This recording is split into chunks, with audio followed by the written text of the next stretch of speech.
Tengo algo para decirte, algo para contarte y quiero que seas bendecido. Bienvenido a mi podcast.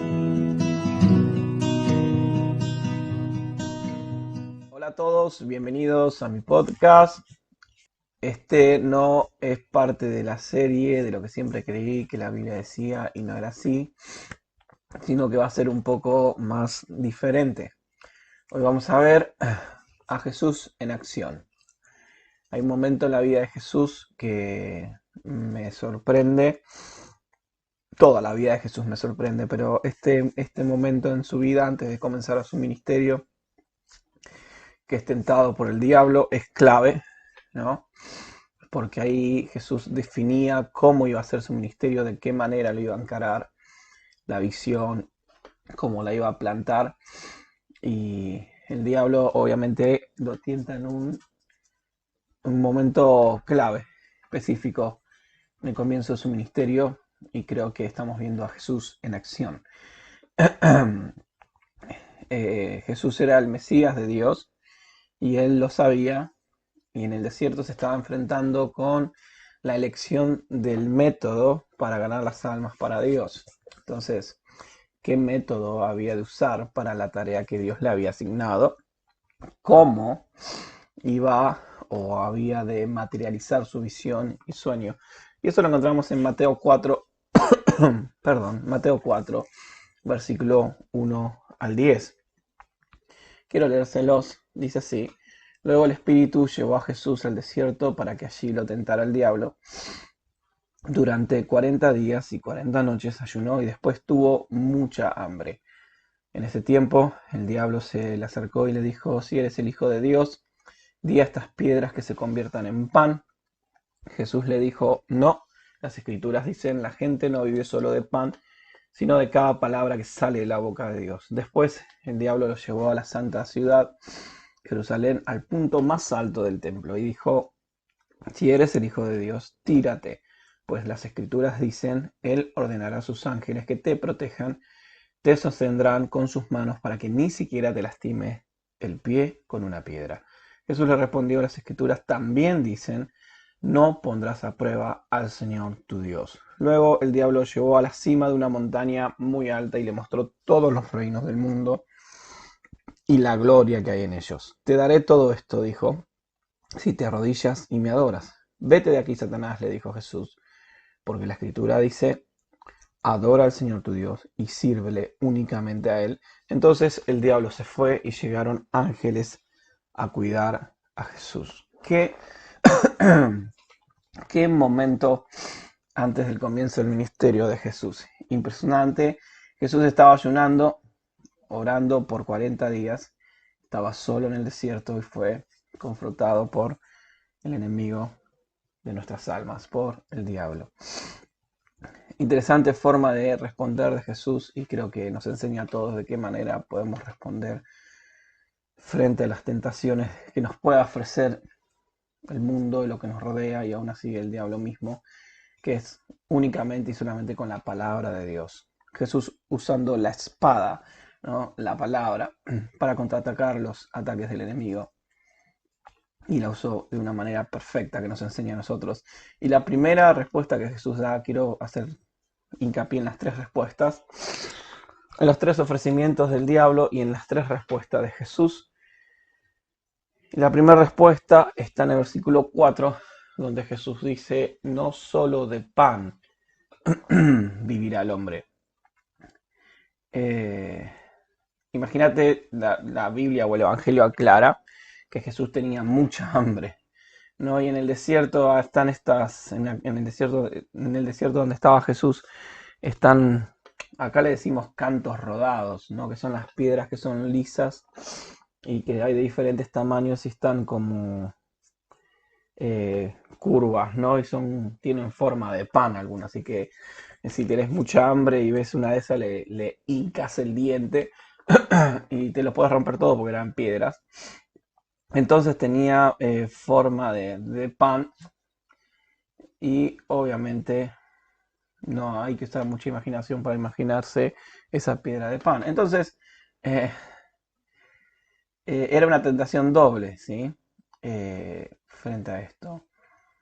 eh, la tentación de que Jesús usara sus poderes de una manera egoísta y para su propio provecho.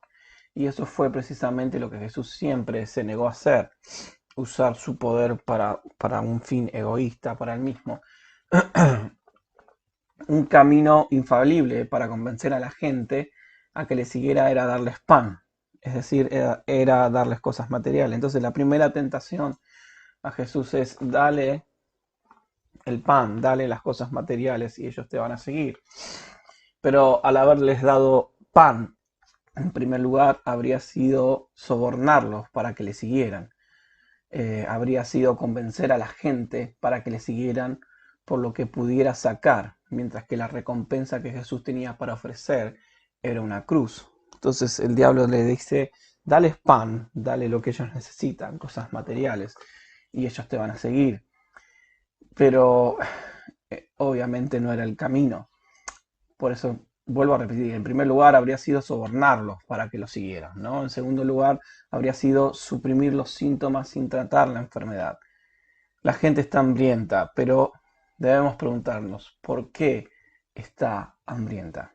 Así es que Jesús contestó al tentador con las mismas palabras que expresan la lección que Dios había tratado de enseñarle a su pueblo en el desierto, que eso está en Deuteronomio 8:3. Jesús le responde, la persona no vive solo de pan, sino de todo lo que proceda de la boca del Señor. La única manera de encontrar la verdadera satisfacción es aprender a depender totalmente de Dios. Jesús traía para ofrecer una cruz, Jesús traía un mensaje de entregarse completamente a Dios, y el mensaje no era lo material, sino era un reino eterno. Así que la primera tentación, y creo que lo hablamos en uno de los podcasts, si no lo escucharon pueden escucharlo, eh, no recuerdo ahora cómo está titulado, pero hablamos cuando tenían que pagar tributo al templo y Jesús hace que Pedro saque una moneda del pez, ¿no? Y lo que hablábamos en ese momento era que Jesús nunca iba a hacer un milagro de una manera egoísta.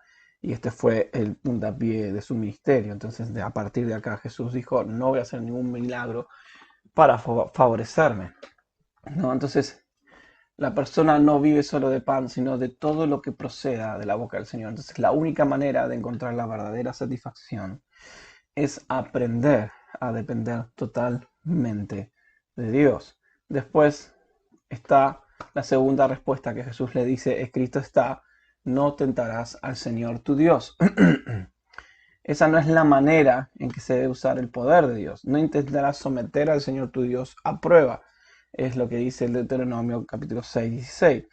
Lo que quería decir Jesús era que no es bueno querer ver hasta dónde puede llegar o hasta dónde uno puede llegar con Dios, ¿no? No tiene sentido eh, ponerte deliberadamente en una situación peligrosa, atrevida e innecesariamente, y esperar que Dios te libre de la consecuencia. O sea, no tentarás al Señor tu Dios. Eh, no lo vas a poner a prueba. No es bueno querer ver hasta dónde uno o hasta dónde puede uno llegar con Dios. Si Dios espera que asumamos riesgo por fidelidad a Él, pero no para elevar nuestros prestigios, ¿sí?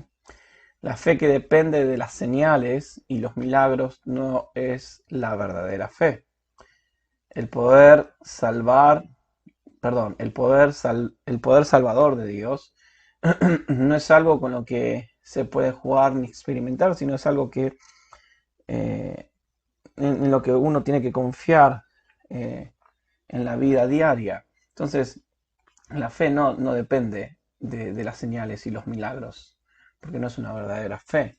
Entonces, no tentarás al Señor tu Dios. No tenés que ver hasta dónde o probar a Dios hasta dónde uno puede llegar. No sé, hace 30 grados bajo cero y salgo solo con una remera y no con campera, porque Dios me guarda. No tentarás al Señor tu Dios.